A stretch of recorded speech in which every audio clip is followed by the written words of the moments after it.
Good evening, ladies and gentlemen. We are very on time tonight. It's 7 o'clock, so we are almost going to start. I'm just going to go through a few house rules, and then I'm going to introduce our speakers to you tonight. So welcome at the Namibia Scientific Society. For those of you who haven't been with us, welcome. We are a member-based non-profit organization. So if you are interested in becoming a member, please come and speak to myself or Anna there at the back afterwards, and we will gladly give you some more information. We also have application forms here in the foyer, and you can browse a bit there through our brochures of who we are, and what we do. Then also a warm welcome to everyone on Zoom. I hope you all can hear me, and you must also enjoy the presentation tonight. And yes, we have a donation bar at the back. So afterwards, if you haven't already gotten yourself a drink or a cool drink, please go help yourself. Anna will assist you. And then the bathrooms are right around the corner, straight down the hall. You can't really miss it. So without further ado, let me introduce Vera. Hello, Vera. She is the program lead on the Sustainable Forestry Program at the Namibia Nature Foundation. And I think she will do a better job at introducing herself a bit more, and then also her two team members who will be our speakers for tonight. So enjoy. Thank you, Vera.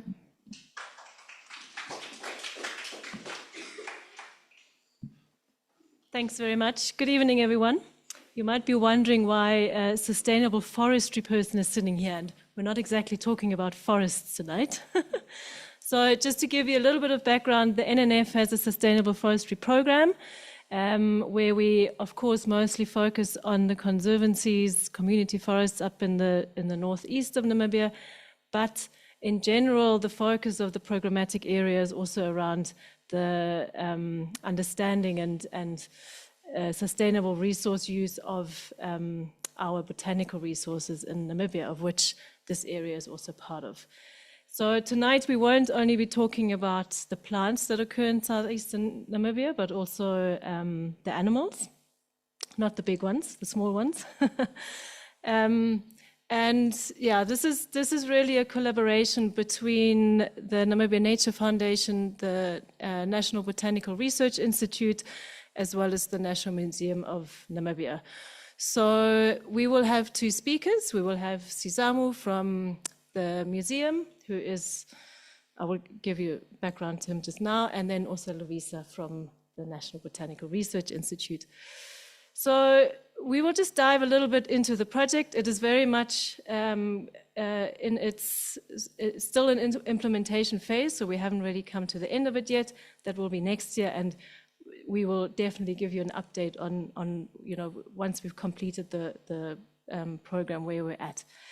So, as you all know, Namibia really has a very rich biodiversity and also a very extensive network of protected areas.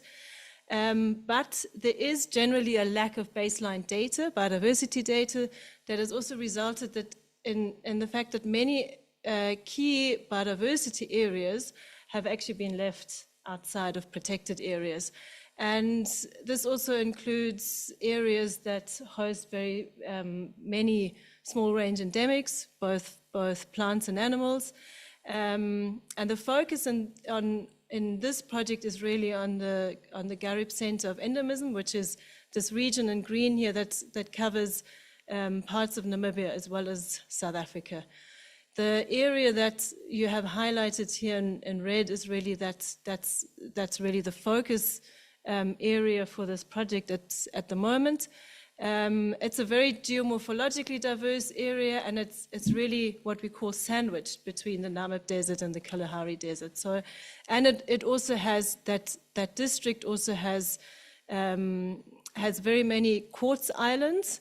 So it actually is very likely to host a lot of endemic plant species in that area, and it has been already identified as an IPA, an important plant area. So the Gariep Centre of Endemism, which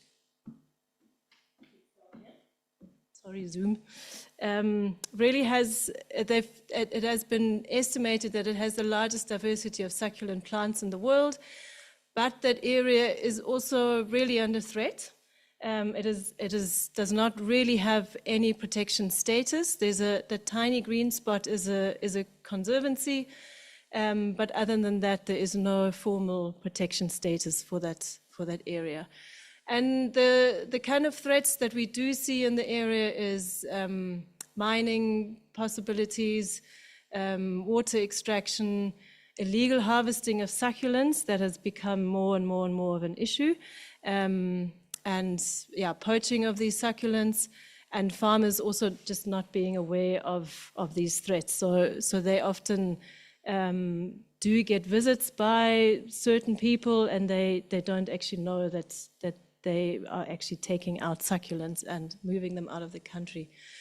And also quite severe drought cycles and invasive aliens that also occur in the area. Generally, the biodiversity, as I mentioned before, is quite poorly documented, and there's very limited information about the biological communities that do exist in the area. And in order for us to identify areas that could fall under conservation status, we really need to have a really good foundation of baseline data, both on the plants and the animals. So what was born out of this is a project that is being funded by the JRS Biodiversity Foundation. So they're an independent grant-making foundation that is actually based in the US. And they award grants all over the world to really increase the access to and use of biodiversity information. So they really want to make sure that the biodiversity data is collected, really well curated, and made accessible online as well, so that researchers and EIA specialists, etc., can actually use that data. So under this specific project, the main objective is really to quantify the endemism and biodiversity potential of southeastern Namibia, and then also to designate an appropriate conservation status or standard to the area. So the key objectives under this is really to initially review the existing data within the National Botanical Research Institute and the National Museum that already exist. Extracting existing data, digitizing it, cleaning it, and then actually publishing this data on data sharing platforms. Then the next step has really been to enhancing collections and the information through field surveys. So the teams have been going on these 10 to 2 week long trips down to those areas, visiting farms, and just doing collection trips, which has not always been easy. Some of these areas are really inaccessible. I know the NBRI spent some time last year or the year before, and they needed to walk into an area for a day, do the collection, and then walk out again for another day. So some areas are not even accessible by car. And then there's also, accessibility. A lot of the farmers don't actually live there, so it's sometimes quite difficult to get onto farms. The next step is then really to undertake some taxonomic and conservation research on some of these plants and animal groups, and then also do some publications on that. There's also been a big component around data and awareness creation, so updating species distributions, range extensions, doing red list assessments, and then also publishing phylogenetic studies and taxonomic updates. That will be more falling on the animal group. And then also to share this information and then bring together stakeholders for further conservation planning, for identifying the right standard and sort of options for that area. That falls under the identifying areas of conservation interest. And then really a huge component of this has been to build capacity within Namibia. So through this project, we have been able to employ interns and junior technicians that have come out of university that are seconded to the NBRI and the museum. And so they really form part of this group of scientists that are going out into the field. They're really being made part of identification and cleaning and curation of specimens. So it's really to build that capacity so that they can be our future biodiversity experts. So just to highlight, this is some of the people that have been involved, and not everyone is in the room here tonight. But we have Lovisa, as I mentioned. She's a junior technician at the NBRI. She will be running us through more the floral component of the work. And then Sisamu, who's the curator for fish and aquatic invertebrates and other invertebrates at the museum, will be running us through the animal side of things. So I would hand over to Lovisa for a little deep dive into succulents and red list assessments. And then she will be followed by Sisamu. Yeah. Oh, that's right. So we're just taking off the mic.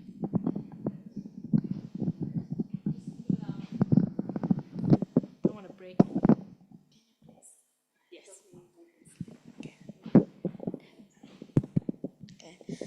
Okay. Good evening, everyone. My name is Lovisa, as I was already introduced. And I work under the GRS project, but seconded at the National Botanical Research Institute. So tonight, I will take you through the flora side of the southeastern Namibia. Okay, the project is already introduced by Vera, so I'm gonna start with the interesting stuff. So how do we collect our data? So we go out in the field, we do specimen collection. The pictures is basically our team in the field doing data collection. So specimen collection, and whereby we note down information about the species that we take, we mount them, and then we put them in the press so that we can come put them in the herbarium for conservation.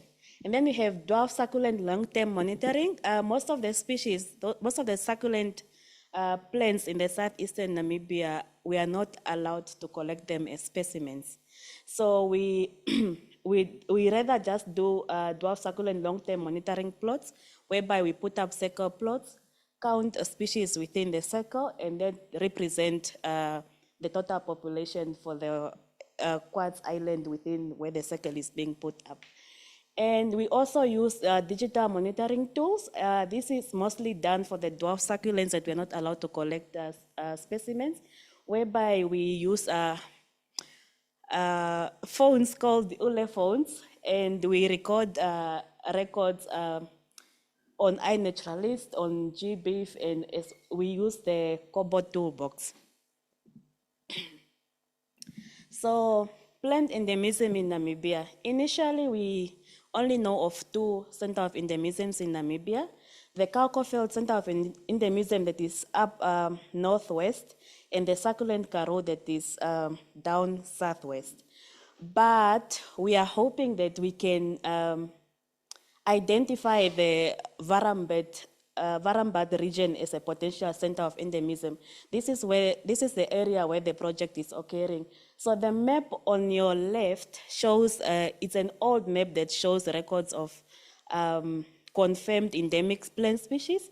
So we didn't really have a good coverage of endemics by then, but this one on your right shows, it's a recent one that we created at the National Botanical Research Institute, and it shows that we have now improved to 36 identified endemic species in Southeast. So, with the species that are identified to be endemic or rare, range restricted, we are trying to do IUCN red list for these species. So far, we have not gone far. We only did 6 red list, we only have a total of 6 red listed species, of which 3 are vulnerable, 1 endangered, 1 critically endangered, and 1 near threatened. So why do we need to do red list? This provides the threat status of our species. It tells us how far is it from going extinct. It supplies locality and population data, whereby when we put together all records, when we gather all records from different platforms like BRAMS, it's a database that is found in the National Botanical Research Institute, GBIF, iNaturalist, and records from private consultants, then we bring the data together for that species, we georeference it, and then that gives us a good amount of population data for that particular species. It also supports range mapping and species monitoring. So the more records we have, the more we are aware where our species is. And when we have to target for species monitoring, we know where to go. And then this is also critical for identifying key biodiversity area trigger species. I'll talk more on that now. So, so these are our target families and genera of concern in the area. The families that have high endemism is Aizoaceae, Acanthaceae, Scrofulariaceae, and Amarantaceae. And the genera with high endemism is Dithyranthus, Lithops, Anacampseros, and James Britannia. So this is what we call our dwarf succulents. So this slide is just showing more of the dwarf succulents in the area that are of concern and those that are threatened. These are species that are targeted by poachers also. Like we have the Avonia quinaria here, that is critically endangered. And we have the Lithops scarus montana that is vulnerable. And then this is showing our stem succulents, the Tylocodon paniculatus. It's vulnerable. Allodendron dichotoma, this is endangered because it's being affected by climate change. It's dying. When we did our field survey last year, we recorded so many mortalities due to climate change. So I've spoken about a few threats already. So the major threats to our endemic flora is climate change, prolonged droughts, infrastructure development, habitat fragmentation, and illegal collection of succulents. So in the picture here, it's simply showing a habitat that this Lithops species used to grow in, but because of development, land was cleared, and so the habitat was also lost. So now moving to key biodiversity areas in Namibia. So these are areas that are globally important for biodiversity conservation, and they are identified using IUCN global standards, which is based on threatened and restricted range species and support protected area planning and conservation prioritization. So in Namibia, currently, we don't have any key biodiversity areas identified. But back then, we had 21 legacy sites which were identified, which were triggered by birds and aquatic invertebrates. So, meaning planes were not included to identify these legacy sites. And they were identified in 2001 before the 2016 global standard for identifying key biodiversity area was launched. So my apologies, this is not my map. It's a map I got online. So the part of our study area is not showing very well, but you can see that there was no legacy site identified in 2001. So our key findings, it's the map here shows potential trigger species for KBAs. So we have a high concentration of endemic and threatened trigger species in the southeastern Namibia. As you can see highlighted in green here, we have good coverage for trigger species. And the light green, I'm not sure if you can see it, is protected areas. And the GRS study area does not occurs outside protected area as well as outside identified legacy sites. So there is sampling bias which exists between accessible and inaccessible areas. That's why some areas have darker red and some don't have anything at all. So red list data strengthen evidence-based KBA prioritization. So we have major data gaps and challenges, which we have limited range maps for endemic species. We don't have good coverage, as Vera already said, that they are underexplored and under-collected because they are in remote regions. Some farmers, for us to go in the field, we have to contact farmers, and farmers don't give us access to their farms. So those farms remains under-collected. And we have taxonomic uncertainty. As we all know, there's still ongoing debates about taxonomy, species names. For instance, the acacias, some are fighting for it to remain acacia, while others are saying it should be Vachelia and Senegalia. And we have incomplete red list coverage. As I said, so far we only have 6 red listed species. So we still have about 30 species that needs to be red listed for the area. And there's a need for updated georeference occurrence data.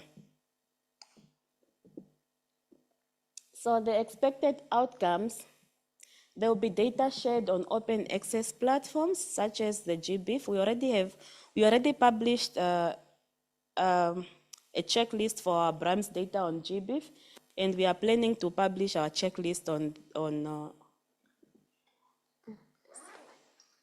where are we planning on publishing our database now?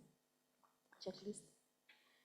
Oh yeah, so we are planning on publishing the recent records that we have collected in the field also onto the checklist. So at the end of the project, we are hoping to have a final checklist that is put together with data from BRAMS, data from field surveys, and data from private consultants, and then we publish it as a whole. And then we are hoping to publish all of our species under IUCN, and also delineate the GRS study area as a KBA. So a way forward from here, a strong baseline is now coming together. As I said, we are planning on having our last field trip in September or October. And we are also, the NBRI, National Museum of Namibia, and NNF, we are trying to put together a species booklet whereby we can hand out to farmers and community people so that they are just aware about the species found in the area. And then we are planning more stakeholder engagements, important plant area dialogues, more publications, capacity building. As Vera mentioned, that the project has hired interns and junior technicians. We recently got a new intern under the project that started beginning of this month. And then we are also hoping to identify the area as a key biodiversity area.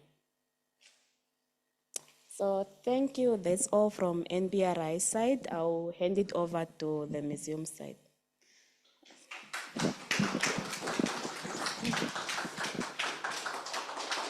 I think this is a really great picture, because I remember having a meeting with the NBRI and they were saying studying dwarf succulents is really, really tough on your body, because you must imagine they are tiny and you can often not even see them. You actually have to go down onto your knees. And I think this picture really sums it up.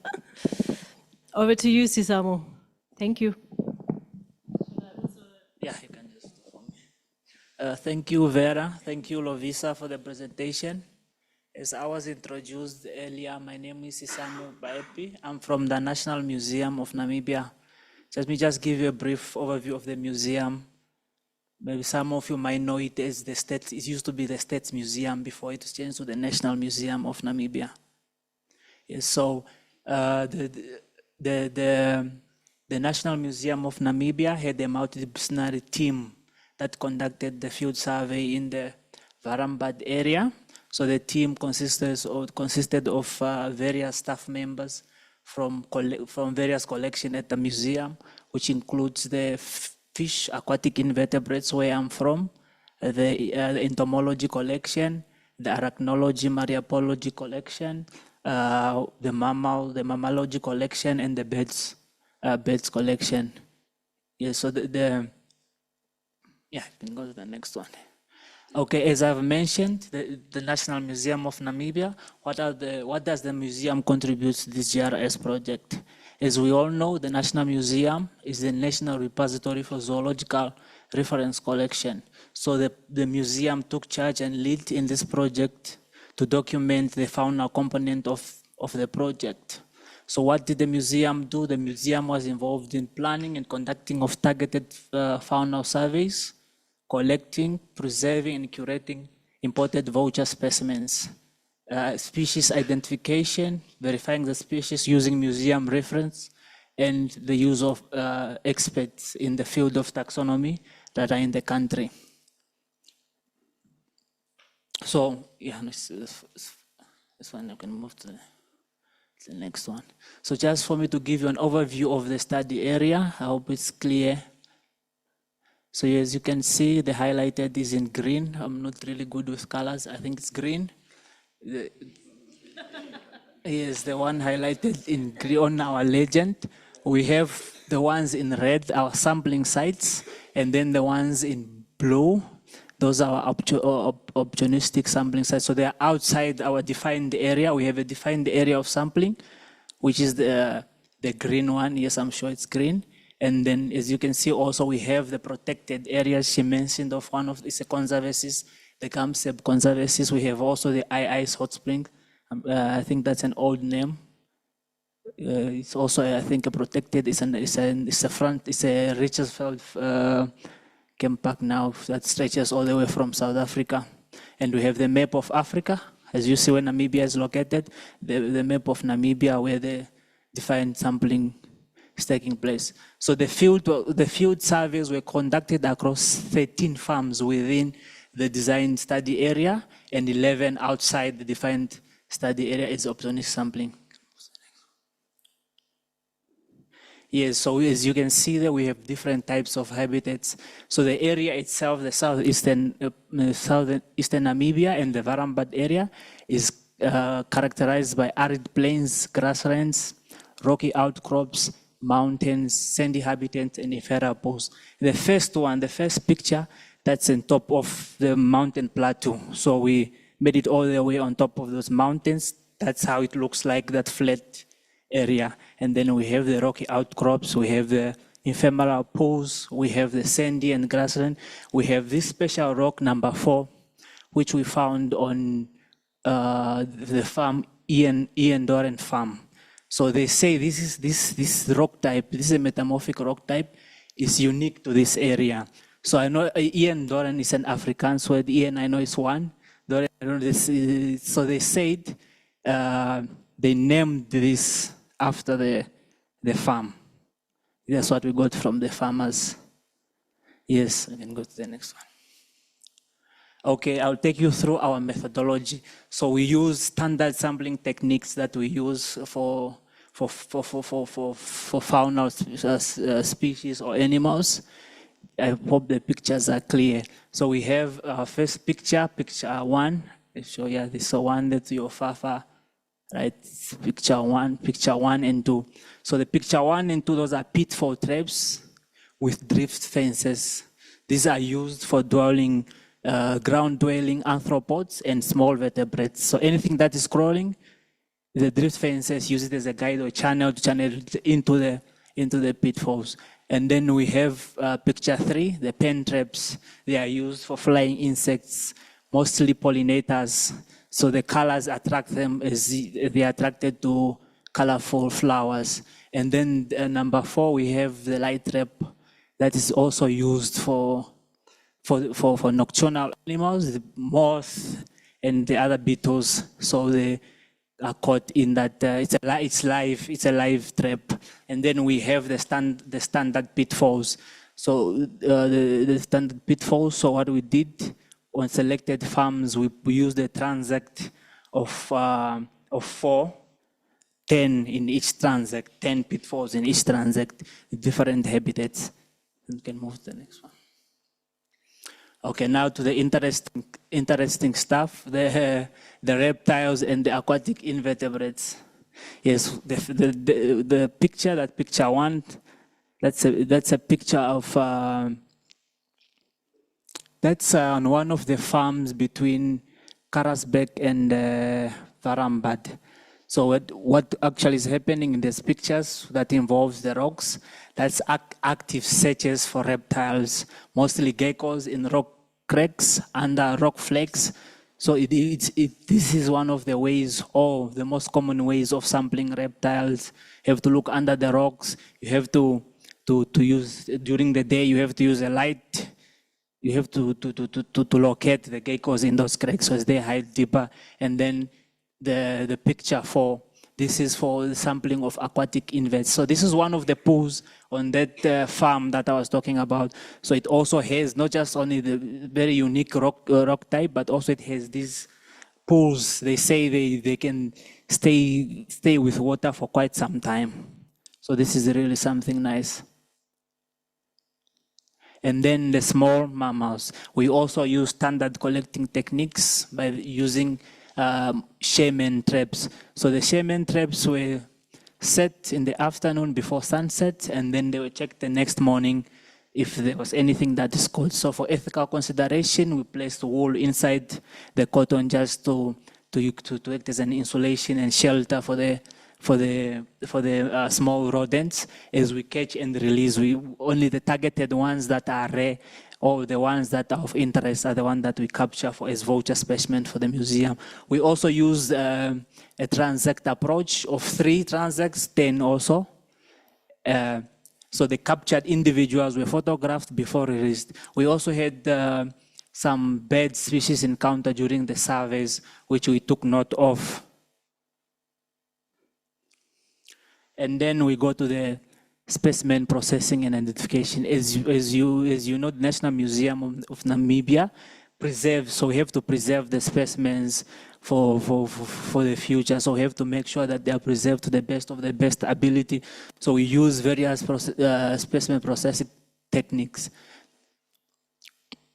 I think, yes. No, let me just go back to the okay, for the arthropods. So the arthropods, we use the pitfalls that we set. We actually forgot this part. We set the pitfalls for at least 7 days, and there's antifreeze in it just to keep them fresh so that they don't rot and all of that. So the arthropods is one of the most complex groups. So it includes the insects, the arachnids, and other groups like the myriapods that also falls under the arthropods class. So the samples that were collected when the final day, we remove all the pitfalls from the ground, we seal them with lids, and then they were brought here in Windhoek, the National Museum of Namibia, where currently the sorting, the identification is taking place. So we are making use of reference collection. So since this area has never been sampled before, so most of these groups are really difficult. So we have employed one of the veteran taxonomists, Dr. John Irish, who is working with us on the insects and some of the arachnids. And then for the aquatic inverts, there are also studies going on this. So not much was done. So immediately when you get them, you place them in ethanol, 96% of ethanol, and you take pictures of the ones that you can. Yeah, the next one. Okay, the specimen processing and identification continues for the reptiles and the mammals. So in the field, through active search for the reptiles, when you get either a lizard or gecko, we usually use the plastics, the transparent plastics that you're far right. So that's one of the this Namakwas, sand lizards. The picture, so we place it there before we take it to the accommodation where we do what we call the processing. We use, at the moment, we are using the S222. It's mostly used for fish and amphibians as absorption, but at the moment we are using it to euthanize the reptiles, and then we do the processing. I mean, before we do the processing, we have to, for the selected individuals, we have to get liver tissue, because we are also doing DNA analysis on the selected species. Most of these are new, they are new records, so we need to have that gene, the gene reference for the species collected. So the specimens were photographs, they were fixed using formalin. So the picture number 2, that's just the process of fixing and all the work. And then number 3, that's the position they are injected. So what we do is that we poke holes, the limbs for as you see the geckos, then the other lizards, we poke holes in the limbs, and then we inject the formalin in the body cavity just to put the tissue, hold the tissues together, and then we place them like that in that nice position. And then for the mammals, the pictures also shows how the process of fixing and preservation is done. So the small mammals were euthanized using chloroform. I know chloroform is discouraged from being used. It has some carcinogenic effects. So in some people not consider it as good for, but at the moment we are still using it for euthanizing the reptiles. So we take the body length and record everything, and then the liver tissue, either from we take tissue DNA sample from the liver, the kidneys, or the heart. So number 6 just shows a euthanized rodent, and then they are placed in 70% ethanol. What's the next one? Okay, biodiversity data capture. So as you go in the field, you need to make sure that you are capturing all the imported collection data, so which is called the metadata. For the museums, the standard data that's supposed to be included, such as the locality, the area of where you have sampled your specimens, your GPS coordinates, very important, because you cannot trace, even if you know that it's from this area, especially for restricted species, you not know where exactly did you get that species from. The collection date, very important. The collectors, one of the important sampling methods as additionals. The habitat type also just to assess the habitat of the species. So ethical considerations. We have obtained the permission from landowners. We've encountered some farmers. They have helped us. They gave us permission. They gave us access to their farms. For like 2 farms, we were given the keys, so we come in and out anytime. So, but they were around, but they allowed us to go in. We also got, the area is also comprised of resettlement farms, so we got permissions from the resettlement farms. We use approved research permits. The National Museum of Namibia has standing research permits with NCRST. There was also a research permit for the project. So the specimens were processed, collected using ethical research protocols. I'll move to the next one. Yes, as my colleague have mentioned, so this is ongoing in Vera. This is an ongoing research. So we are still at the stage of preliminary. So everything that we have here is not defined. It's not the end. It's just an ongoing process. So the results are preliminary, with some groups still going under taxonomic identification, especially the arthropods. Some aquatic inverts, reptiles, small mammals have been partially identified to species levels. They have been processed and deposited and catalogued into museum collections. More complex groups are still undergoing. And then, yes, for the arthropods, so I've just created a small table just to show you on the composition.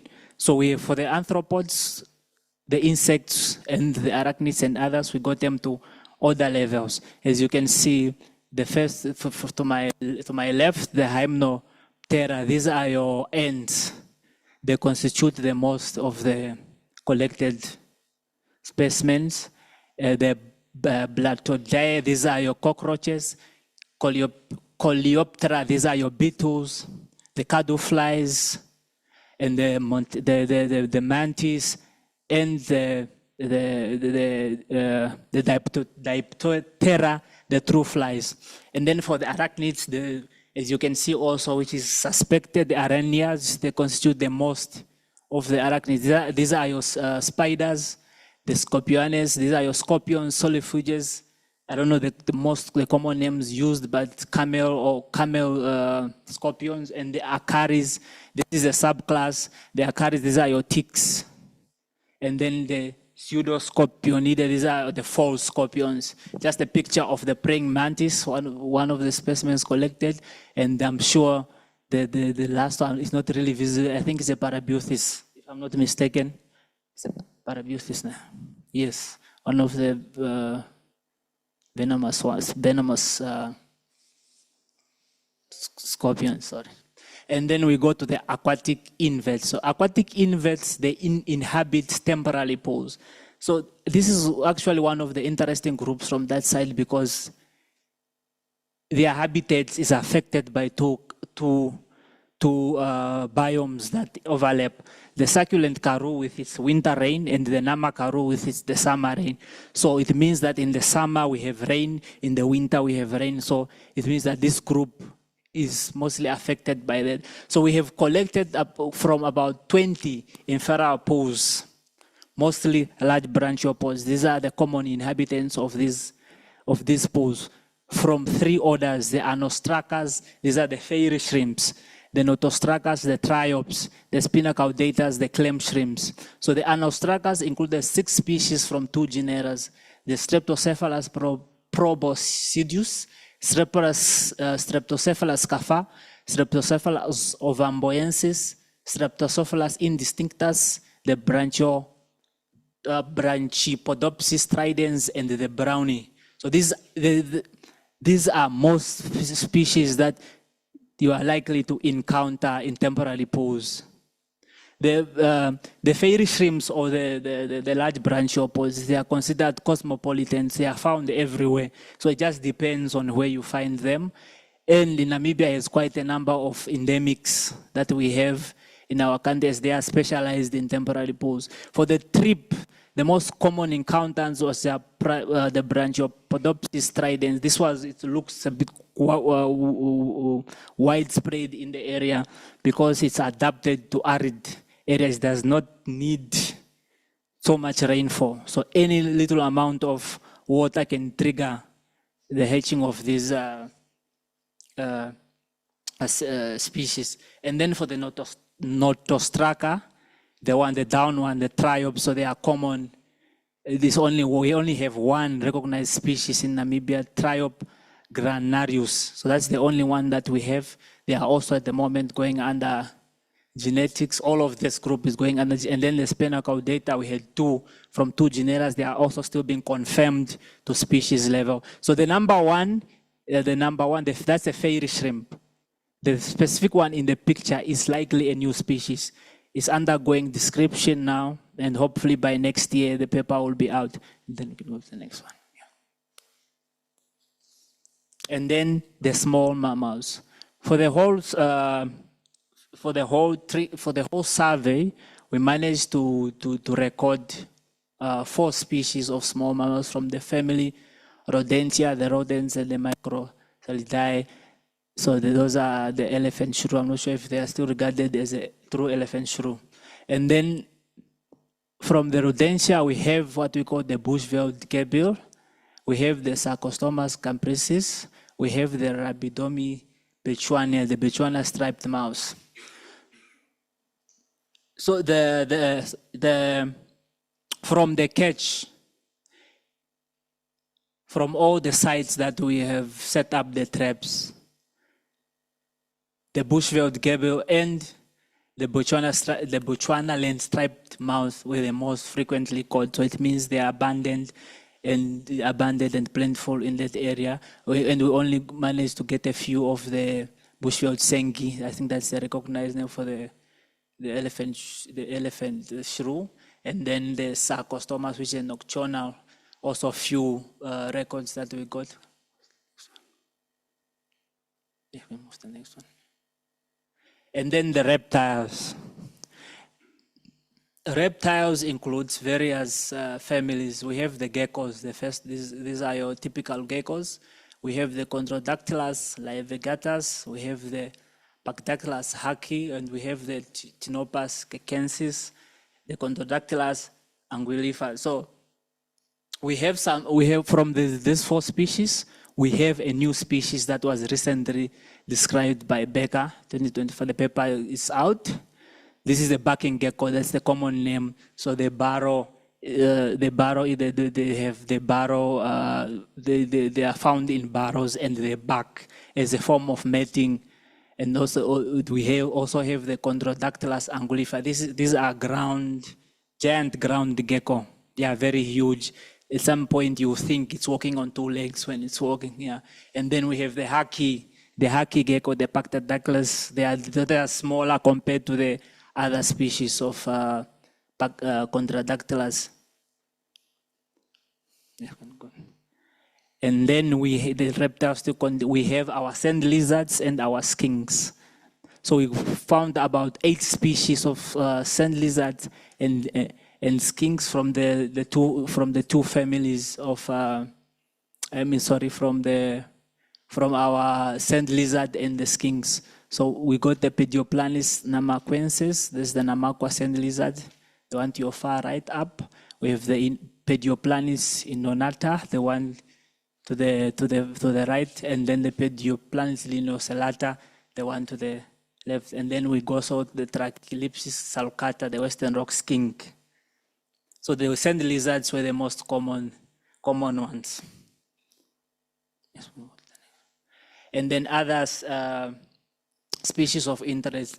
The one to the far right, it's a tortoise. I'm not sure if it's according to Dr. Francois, it's one of the undescribed species. I'm not sure if it's from Homos, the family of Homos, but it's undescribed at the moment. We took DNA sample of it, so we'll see what is the species. And then we had an encounter with the puff adder and the Cymophis. I'm not sure of the species. If we have any snake experts in the room, maybe they can confirm. I just know it's a Cymophis snake.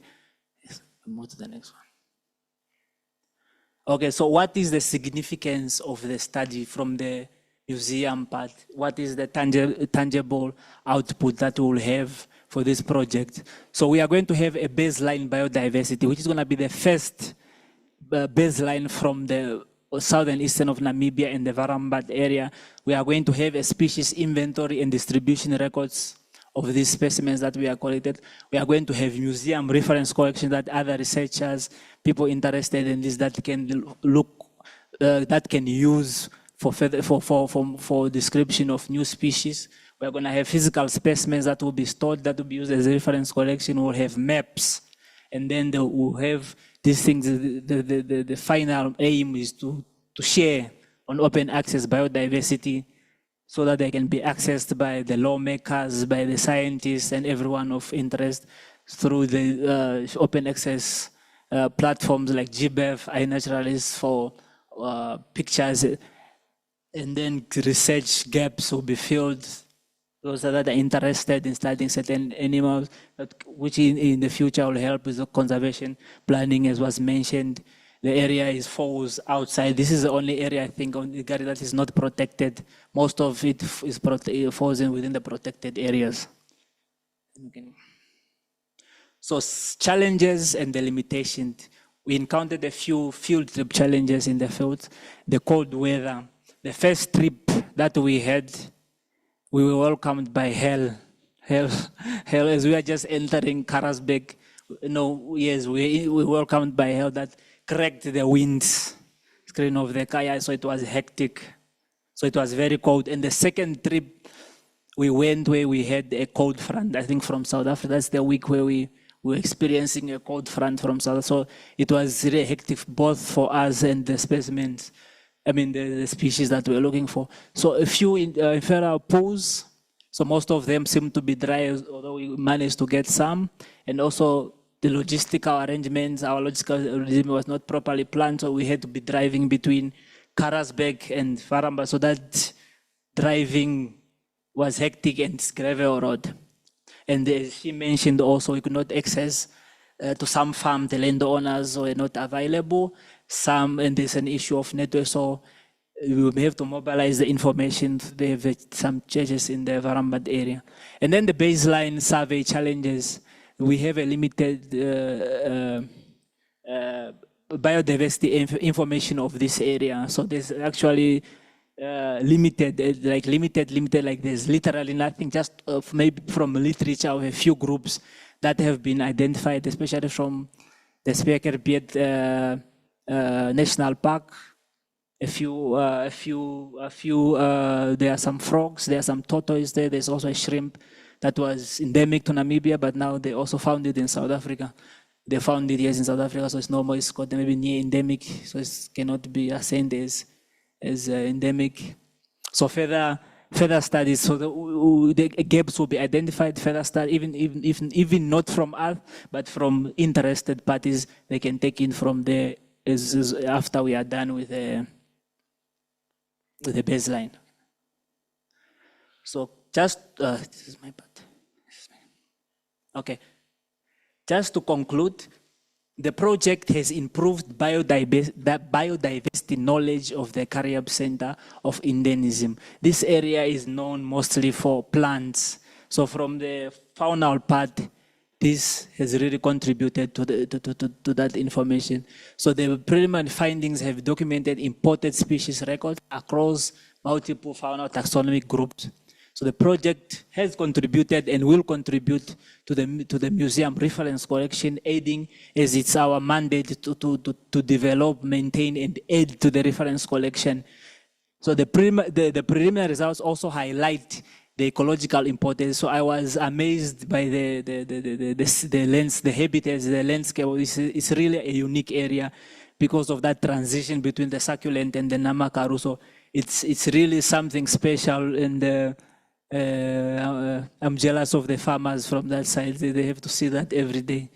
So the baseline biodiversity will support future conservation planning, management, and research. So further studies will fill up these gaps in understanding of the biodiversity in this area. I think that's all from me. Thank you.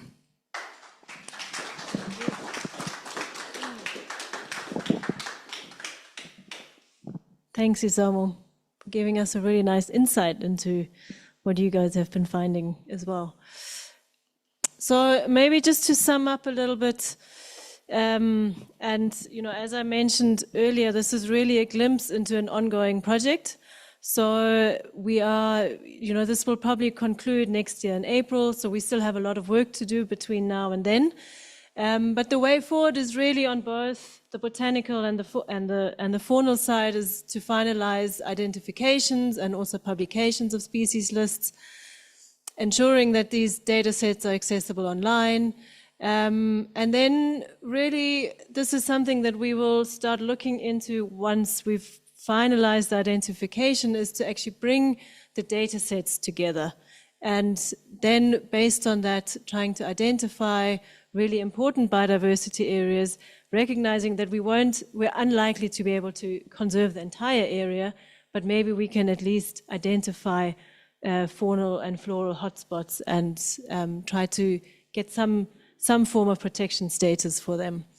There's also linkage with ORCA, so the Orange River Karoo Conservation Area, as well as the Ochrabi's Landscape Project, which is more on the South African side.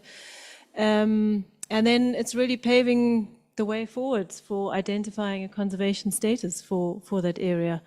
I think this work that has been presented by Lovisa and Sisamu has really shown the amount of work that goes into developing and putting up and building these biodiversity baselines, which are absolutely crucial for our work and for our conservation, because I think the funding is always for conservation, for protected areas, is going to become less and less. And I think the more baseline data we have and the more evidence we have, the more we can actually do. And I think it's also been a really great dive into collaboration between the museum and the NBRI, and hopefully that will also go on into the future.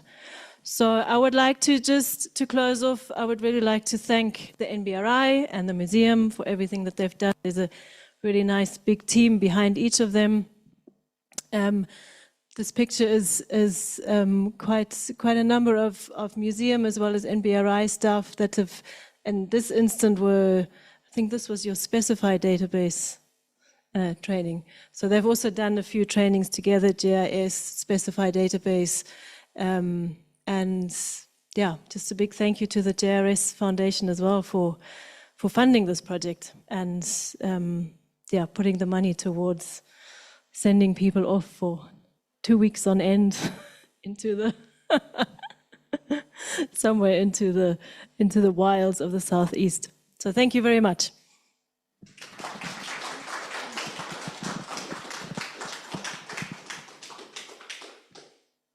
Any questions?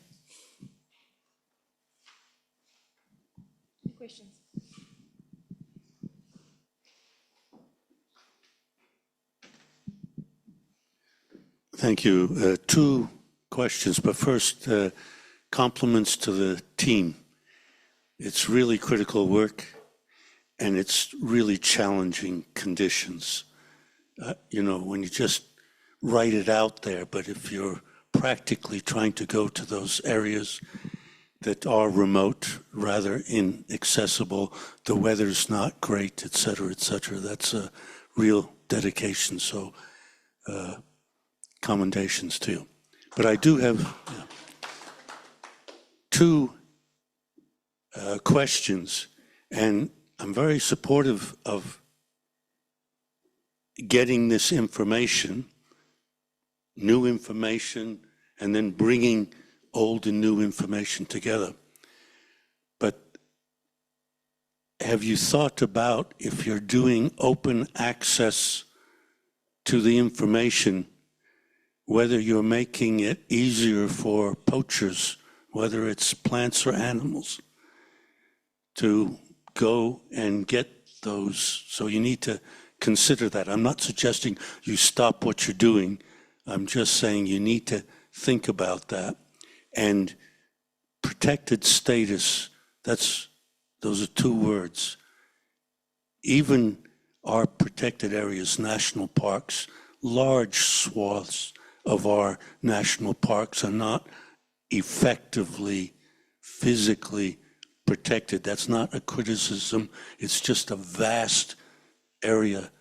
And you need to think about these endemics and publicizing. So that's one question. Have you thought of that, and what might you do about it? The second question was that there was an attribution that climate change was a factor for a reduction. This was in, I think, the stem succulents, but whatever. So I'm not getting into disputing whether climate change exists or not. What I'm asking is, do you really have data over a long enough period to say it's climate change? Or it's something you can see a trend for 30 or 50 years and not just 2 years of a project? Thank you.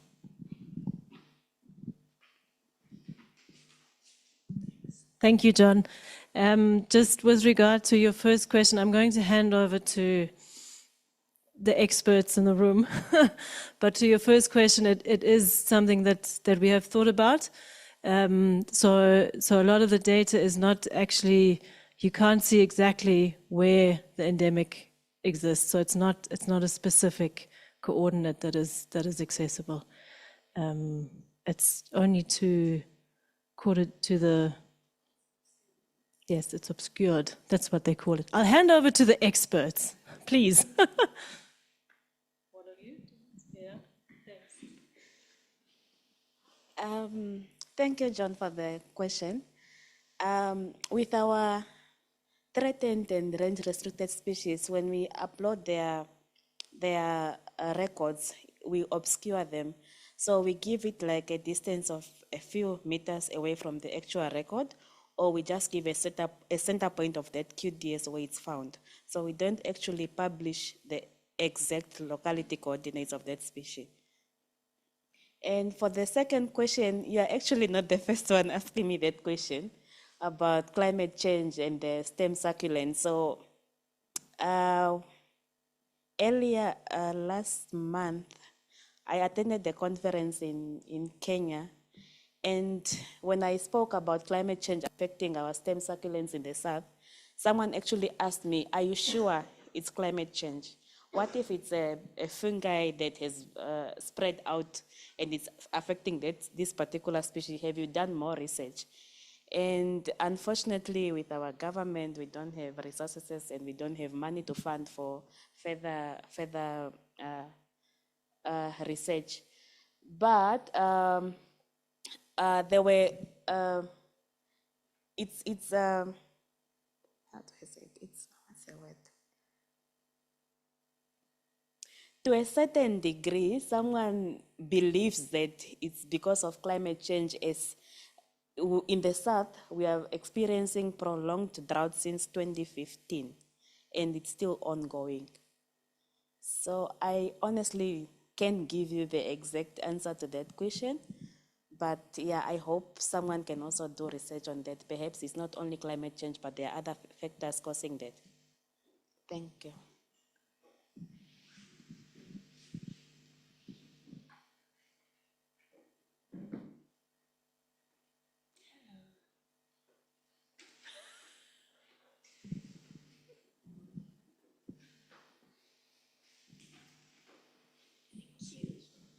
Yeah, also from my side, thank you so much for the presentation.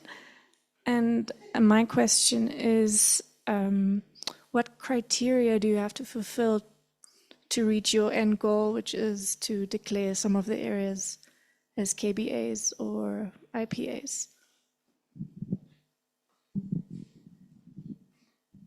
Thank you. Again, I'm going to hand over to the experts. This is... Okay, so This is Paulina. She's also part of the NBRI team.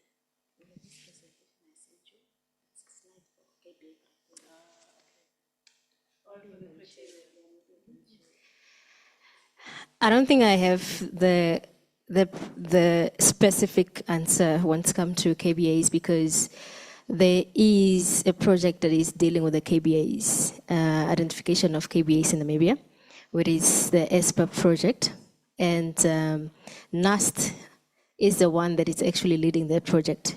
So what we do with the KBA, how we partake in that project, is that we feed them the red list data, because it's one of the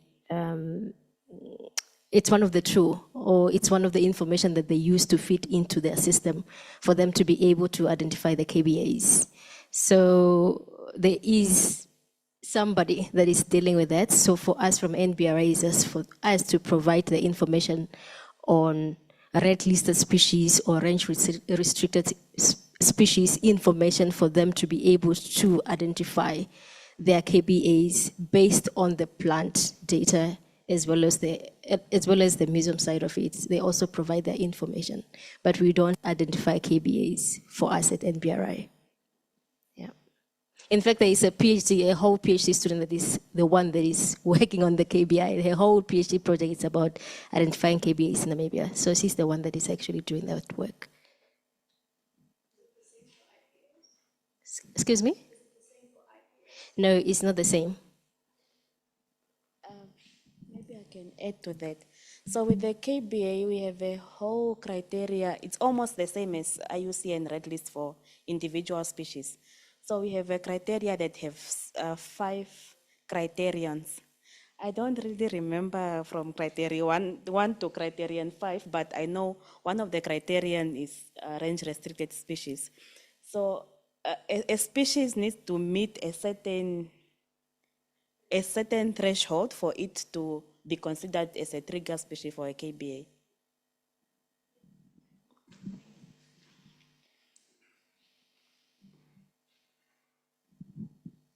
Any other questions?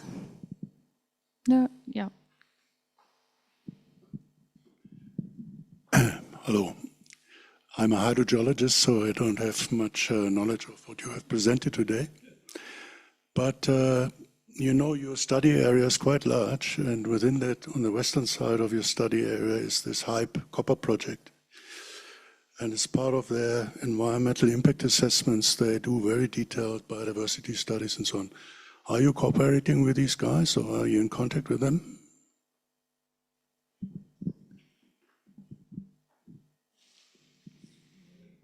Do you know?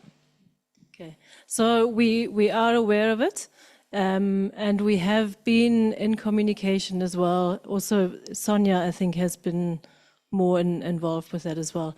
I know they also fall under the Orca area.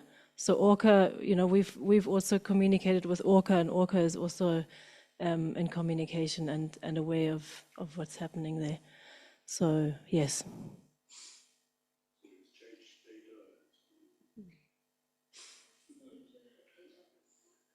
Sorry? Yeah, so you know that's one of the things as well. It's part of the project. Is if we hear something like this is happening, that we just also get involved and see what's actually being produced. I saw another EIA report the other day, and they were talking about raccoons, and this was an EIA report for Namibia, and I just thought, where does that come from? Yeah, so we are also involved there. And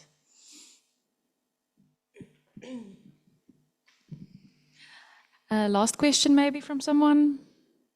We good? Okay, ladies and gentlemen, that concludes our evening. Thank you so much to all our presenters. Really appreciate you guys coming out. And then you are welcome to help yourselves there at the back with the donation bar, and have a lovely evening. Safe travels home.